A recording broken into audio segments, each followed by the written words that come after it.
Episode, we're going to tell you guys why most people fail with network marketing. We come from poverty, man, we ain't have a thing. We come from poverty, man, we ain't have a So for thing. starters, what is network marketing? Most people is going to see something like that. A pyramid. Everybody has been conditioned to say network marketing is the same as a Ponzi scheme. These are two different diagrams.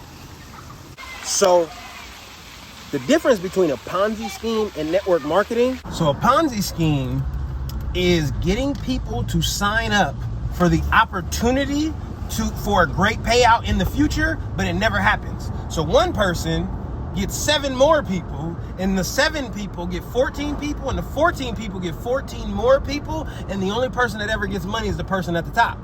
That's a Ponzi scheme, right? Cool. So network marketing took a similar structure, unfortunately, and they attached a product to it. So one person recruits 3 more people, but they all sell product. The great thing that network marketing missed, though, which is why it's so close to a Ponzi scheme, is they charge you an initiation fee, and that's how you get paid. So most network marketing companies charge you a fee to get active, or to stay active, or to stay a part of the company, or to stay a part of the comp plan, or to stay with the ability to get paid. You have to pay a monthly membership fee, subscription fee, or keep and maintain a baseline volume of products. That's a problem.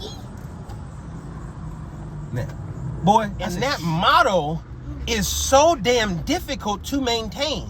When you do network marketing the way that most people are taught, you get prospected and you actually feel good about yourself. Somebody is literally coming up to you telling you, hey, you're absolutely amazing. Have you ever heard that? No, I have not heard that I'm amazing. Thank you for letting me know, because this damn job treats me like I'm a piece of shit. Right? And you get prospected and they're making you feel good. You like, okay. And then they start throwing out words that you ain't never heard before. Well, have you ever decided to keep your income options open? Income options open. Oh, you mean make money? Hell yeah. I'll take any way to make money, legal, illegal, or in the middle. So if you're talking about something that's A, legal, and B, you're saying I'm keeping my income options open, that means I could do what I'm doing now and make some more money? Hell yeah, that sounds good, man. Tell me all about it, right? See, and then the other part, right, is you think about it, you get excited, you sign up, and then they tell you to bombard all the people you know. Make a list. You in network marketing, you'd have made a list. I'd have made like 5. Make a list. Make a list of who you know, who you might thought you knew, who you knew in high school, who you went to college with, who's at your house, who at your grandmama's house, who do you know? And you make the list based on who you know. You call them, hey, look, got this opportunity. I need you to take a look. Listen, come get some of this. I got this thing going, man. Come get some of this. They don't remind you, don't tell you or encourage you to qualify your prospects, right? Network marketing is not a fit for everybody. Everybody don't want to sell soap, player. Everybody don't want to be a part of what you a part of, man. And once you start that spammy, scammy atmosphere, people start to think they have to do what you just did. So then even if they are keeping their income options open and they do need something to put all their faith in, and they would like to start up a goddamn business for less than their life savings, what you did was turn them off with how you approached them in the first place. So then what happens is you even are able to recruit some people, but because they don't have the fire in them to continue calling everybody they know, getting the phone, hey, listen, because when your family, they gonna start a conversation about you in network marketing. Hey, buddy done lost his whole ass mind. They're absolutely insane. They got into some cult type situation because a large portion of the time, that's what it's perceived as. Because again, let me give you the positives. This is going to be For most people, your only exposure to personal development, right? Most people in your natural jobs, in school, in life, in most relationships, you're not exposed to personal development, how to make you stronger, how to start thinking better about you, Think and Grow Rich, Rich Dad, Poor Dad. I wouldn't have read any of these books if it wasn't for network marketing. So I don't know where they would have came across in my life where I'm just like, oh man, there's this guy, Robert Kiyosaki, he's doing this amazing stuff. No, bro, that's not anything. You know what I'm saying? What's he doing? What's he selling? You know what I'm saying? Is it white stuff? He ain't selling white stuff. I wasn't reading it. But that's me personally, right? So they're going to expose you to personal development and positive mindset. That right there is worth the price of entry alone. Here lies the problem, though. They tell you, only listen to this, don't listen to that. Only listen to this, don't listen to that. Come to these meetings, get fired up, get excited, tell everybody else that tells you anything else, they're absolutely crazy. You know what I'm saying? What the difference between that and a cult, they're real similar. They're different, but they're real similar. That's all I'm saying. They're different, but they're real similar. So they're going to start conversations about you like, hey, Buddy done lost his absolute mind.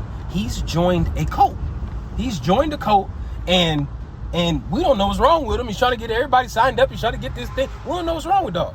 So it's going to be damn near impossible for you to encourage people that they want to do the same thing. So what you have is burnout. You got people that sign up, they get excited for a little bit, they realize they can't keep up with the monthly subscription, they realize they can't keep up with the constant feeling that they're not doing enough because they're not calling 100 of their family members a day trying to get them signed up. So then they drop off for whatever reason, right? In people's personal lives, they drop off quickly. So you got to replace them quickly.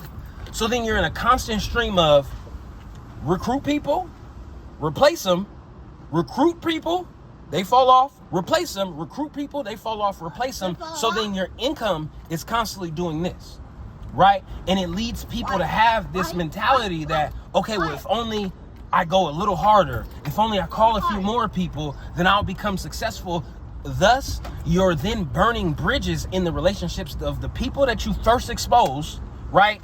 It's almost impossible to go back to those people and be like, hey, man, I know you fell off. You want to get back signed up? Hell no. I fell off and it's been the best thing for my life. You was crazy, right?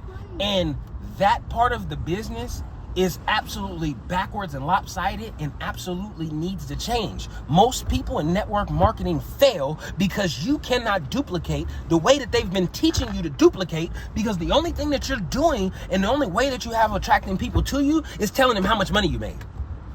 Not about problems you solved. You're telling them how much money you made.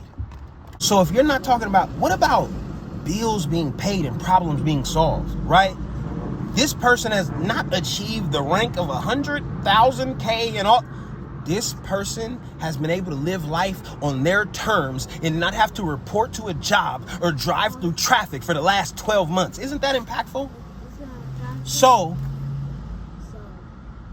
I've told you why most people fail in network marketing, but I feel like I have an idea of not only having been exposed to a company that changed it to create and allow more success, because if more network marketing companies adopt the affiliate mentality as opposed to the networking marketing mentality, they'll become successful, right? And this is what I think you need to do if you're in network marketing. If you're not in network marketing, you've been thinking about it, I think you need to, one, evaluate the company and if they have a monthly subscription situation. If they got a monthly subscription situation for you to get paid, it's probably not the environment for you, because you're probably not going to be able to generate enough volume to stay up. You got to keep the boat up so you got to find a company that has a more affiliate type program where it's free to sign up, right? And based on where you are is going to dictate how much you receive. Not if you get paid, but how much you get paid. That's a different level of encouragement, and it allows you to expose yourself to a different customer base. And then B, they're pigeonholed by their products. If you sell soap, you can't get with the company that travels. And if you travel, then you can't get with the company that got the green juice. And if you got the green juice, then you can't get with the company with the protein powder and the right? So find you a company that's not pigeonholed by one product, that give you the ability to be a human. Because as humans, we need toilet paper, we need soap, we need shampoo, we need body wash, we need the ability to put gas in our car. All of that stuff is required, right? So find you a company where you can do all of that. And now let's get to the prospecting part. For you to be able to prospect effectively, you have to be able to solve a problem for people. No, you're not begging them for their attention. No, you don't want anybody you had to beg to sign up isn't going to do anything. Get somebody. You have to be able to prospect people that have a need, people that are already unhappy with what they're doing. They're already trying to start a business. They already want to become an entrepreneur. They're already interested in changing their life structurally. Those are the people you need. You need to actually be prospecting and become the brand that you want to see, become the change that you want to make, and create that difference into the world. And that's how you're going to build a successful network/affiliate marketing program. Get you a company that's going to pay you to sell the product alone, not to recruit the people. A company that's going to pay you to sell the product alone gives you the ability to say whether you want to prospect or not. Then, right, if you decide that you want to prospect the right way, man. Quit goddamn begging people and spamming people, inboxing people. That don't do it that way, man. Do it real player-like. You don't know what that means, then, you know what I'm saying, you ain't been subscribed long enough. All right. That's my opinion, guys. In the comments, please feel free to put your opinions, what you think it is, what you don't think it is. If you've been a part of something before, tell me what your experiences was like. Let's turn it into a conversation. And with that being said, we out. We'll talk to y'all in a minute.